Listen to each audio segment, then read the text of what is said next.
Welcome to week 5 of our 10-week Whole Body Approach virtual program. This week, we are going to be discussing putting our goals into action by using the problem-solving step. Last week, we developed more tools towards being mindful while eating. This addressed honoring our cravings and understanding what drives these cravings. We have developed a variety of tools for our healthy toolbox so far. And this week, we are going to be working towards addressing problems that we may face while trying to reach your goals.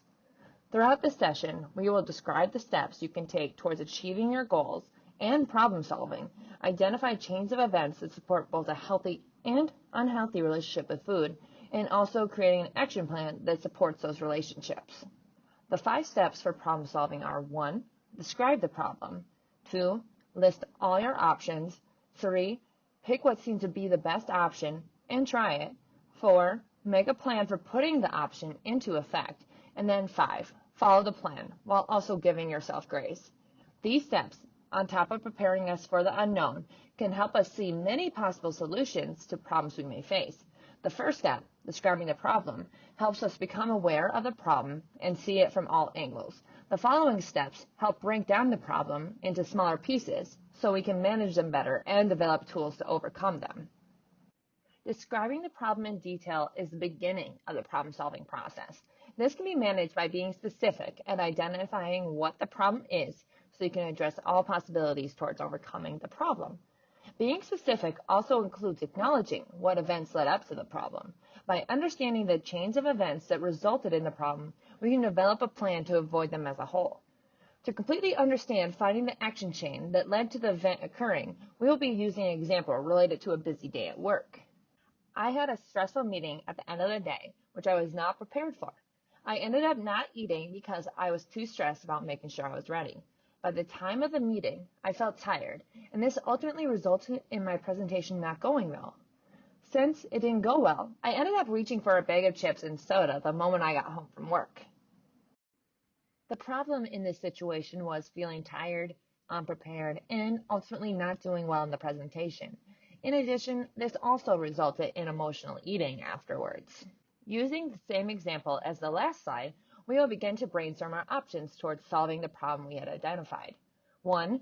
Check in with hunger levels frequently so you can listen to your body to acknowledge if you are becoming hungry or losing energy. When we abstain from food for long periods of time, our energy levels start to lower, which ultimately makes it harder for us to perform optimally.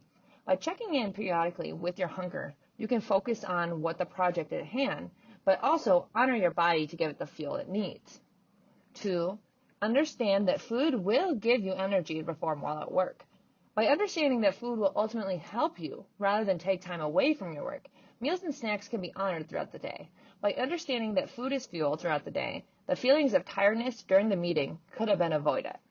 3. Lastly, if the situation was to occur again where you found yourself in another stressful situation and forget to eat, revisit these options that could have been done before reaching this point.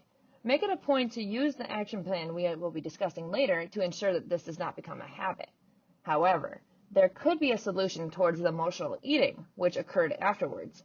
Using a positive coping tool such as walking to clear your mind and to think about your day would be a great action plan. The next step is picking which one you believe is the best one. There is not a specific right answer, but rather there may be an option that you think may be the most influential or may be the best stepping stone towards ultimately reaching your goals.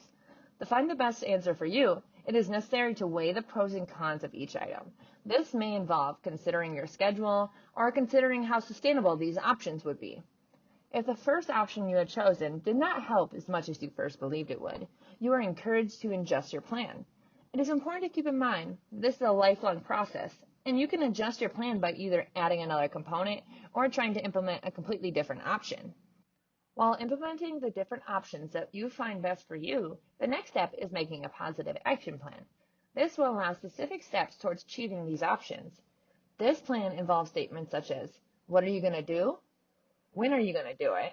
What will help you achieve this goal?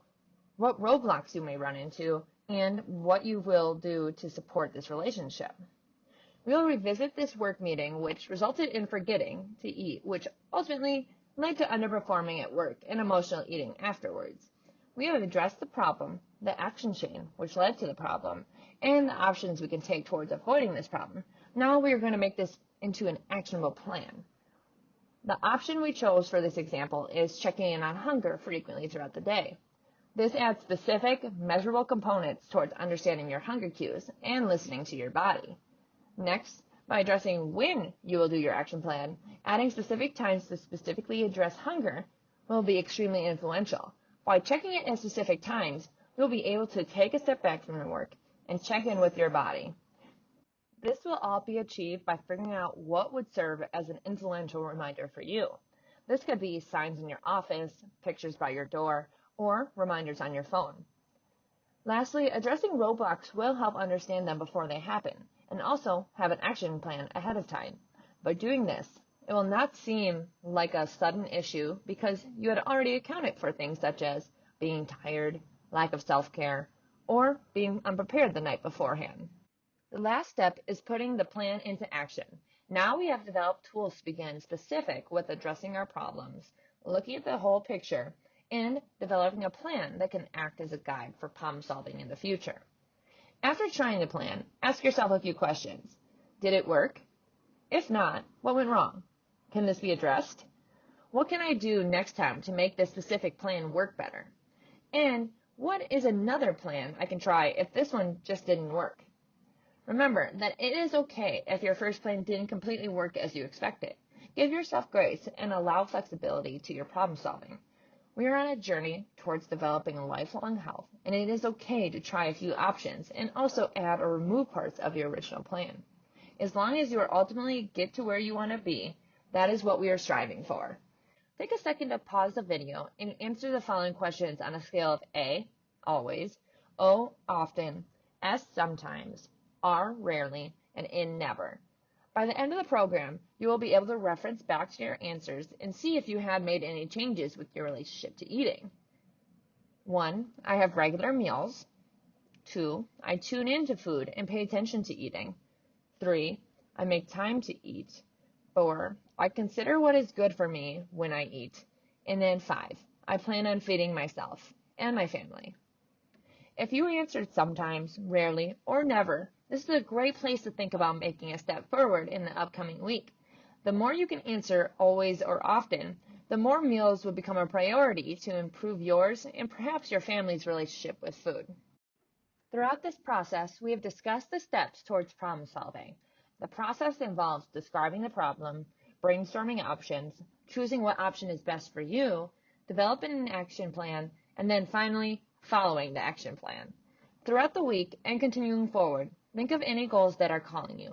After you have written down your goal, determine if it would be helpful to apply the 5 steps to problem solving or to consider options for solutions to possible roadblocks. As you continue to set goals for yourself, remember that small changes make big differences. Next week, come back to learn how to fight back negative thoughts by understanding that bodies come in all shapes and sizes, and we don't have to be a certain size to prevent disease. And remember that everybody is a good body. Thank you, and we look forward to having you for next week's session. Have a good week.